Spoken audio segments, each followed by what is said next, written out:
Ng mga police officers na umiyak habang nasa harapan nila ang dating Pangulong Duterte na tila'y nakaramdam ng pagkagilty at awa kay dating Pangulong Duterte. Matapos ang insidenteng ito, siya ay opisyal nang nagpaalam sa kanyang serbisyo. Siya na ngayon ay isang dating opisyal ng PNP at Presidential Security Group. Opisyal na siyang nagbitiw sa kanyang tungkulin.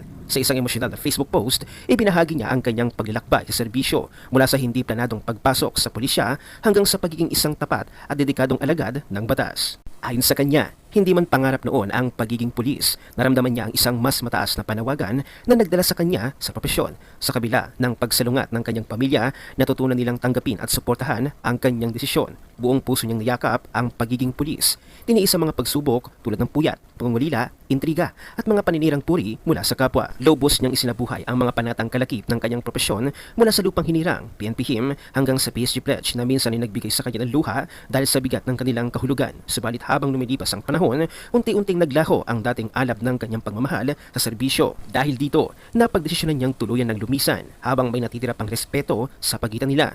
Hindi niya tiyak kung saan siya dadalhin ng buhay, ngunit alam niyang iiwan niya ang serbisyo ng taas noo at may dignidad. Ito ang kanyang buong mensahe, basahin natin.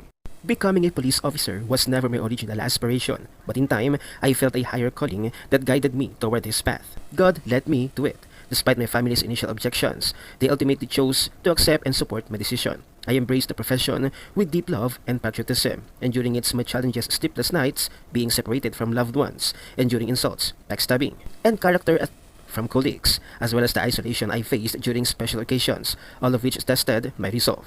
I went beyond what was required of an ordinary police officer.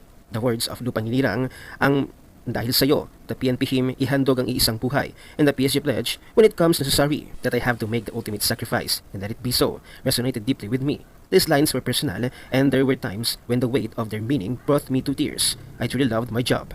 However, over time, that love has begun to fade. The value I once found in it no longer holds the same weight, and so I decided that, much like in any relationship, it may be best to part ways while there is still some respect left. I may not know where life will take me next, but I do know that I live with my dignity intact. To my brothers and sisters in arms, I pray for God's protection and guidance as you continue in this profession. We all have our own stories and experiences within our organization, but my journey here has come to an end. To those who, like me, have chosen to leave, I pray for your success. I trust that your decisions are the result of careful consideration and reflection.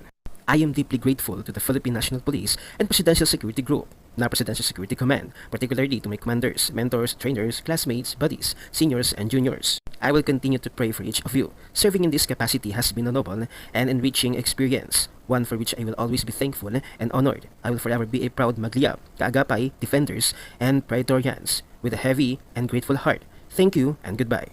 Sunod-sunod na ang mga nag-resign sa kanilang serbisyo bilang PNP at AFP dahil wala na silang tiwala sa Marcos administration. Ayon din kay PNP Dids Ragasa Jr., hindi na niya maramdaman ang karangalan sa pagsilbi sa bayan sa ilalim ng pamumuno ng Marcos administration. Dagdag pa ni Maharlika, para sa ating mga sundalo at kapulisan na pinahihirapan at pinatatahimik ng rehimeng Marcos Bangag Jr. Alam naming hindi madali ang inyong sitwasyon. Nakikita ninyo mismo ang katotohanan, ngunit pinipilit kayong manahimik at sumunod sa isang lider na Bangag Adictus Benedictus. Hindi kayo mga alipin ng pamilyang Bangag, kayo ay tagapagtanggol ng bayan at ng soberanya. Kayo ay ginikipit, sinasuppress o pinipilit na magsilbi sa isang gobyernong lutang at bangag. Panahon na para manindigan. Mag-mass resignation kayo dahil tiyak na kapag nawala si bangag, kayo ay makakabalik.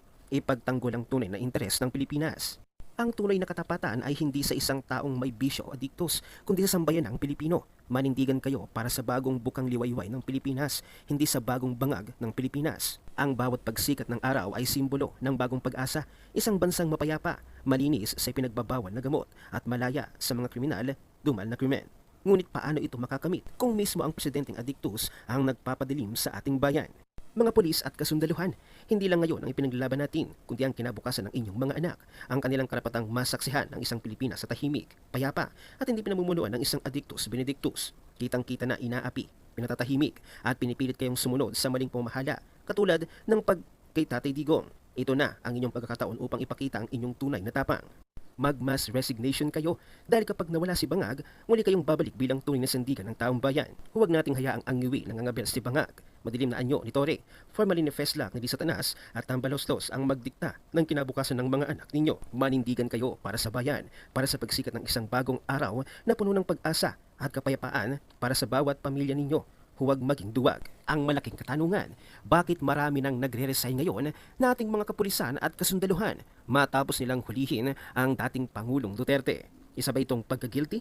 Hindi ba nila nakayanan na ang dati nagpataas ng kanilang sahod at moral ang sila ngayon kanilang hinuhuli? Sa mga susunod na araw, asahan pa na madalagdagan ito. Ano ang inyong opinyon? Huwag nang kalimutang i-share ang video na ito, mag-iwan ng comment at like.